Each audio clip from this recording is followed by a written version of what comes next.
কি রে, তোমরা এজেন্সিতে যাওয়ার কথা? মা আমার এত মাথা ব্যথা করতেছে আর রোজ অনেক বাইরে বিকেলে যাই। নবাব সাহেব না, সকালে খেয়ে আপনি বাইরে যান, আবার বিকালে খান, খেতে খেতে সর্বশান্ত করে আমার ঘাড়েই বসে খাচ্ছেন। তুই খেতে খেতে না আমি যখন মরবো কবরে বসেও খাস।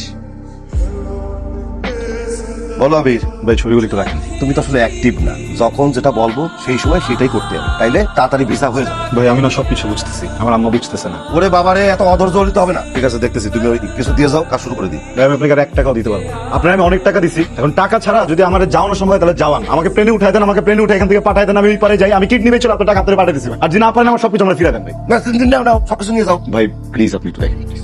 দেখি কি করা যায়। টাকা হবে তোমার কাছে? আমার কি টাকার গাছ আছে? তোর পেছনে কত টাকা ঢালছি খেয়াল আছে? একটা টাকা আয়ত করিস না, বারবার যেরকম টাকা চাস, লজ্জা করে না? মায়া বলেন তো আমি কেন বারবার আপনার সাথে দেখা করতে আসি? মায়া করেছেন? না, সুখের নেশায়। খুব ভালো লাগছে শুনে। আপনাকে অনেক অনেক ধন্যবাদ। আমার এই বাজে মুহূর্তগুলোকে আপনি অনেক সুন্দর করে ফেলেছেন, আমি দিনগুলো কখনো ভুলবো না। এভাবে বলবেন না প্লিজ। চলুন। কেন, আর একটু থাকি না। সবকিছু স্থিতি স্থাপক সীমা আছে, যেটা অতিক্রম করা নিষেধ।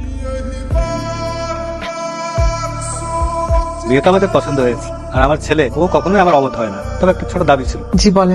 ওদের সংসারে যদি একটা গাড়ি দিতে পারতেন। এটা কি ঠিক হলো?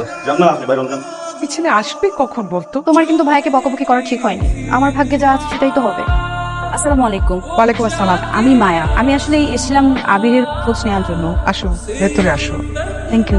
বিদেশে যাওয়ার জন্য তো ওই দালাল রে ওর বাবা মারা যাওয়ার পর যা টাকা পয়সা ছিল সব দিয়ে দিচ্ছে। কাজের কাজ তো কিছুই হয় না, এইগুলা নিয়ে বকাবাজি করছি, রাগ করে কয়দিন ধরে বাসায় আসি।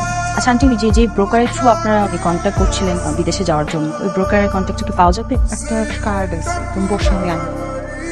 আমি আবিরের ব্যাপারে কথা বলতে এসেছি। ওর বিদেশ যেতে আর কত টাকা লাগবে? আপাতত যদি 45,000 টাকা দিতে পারে।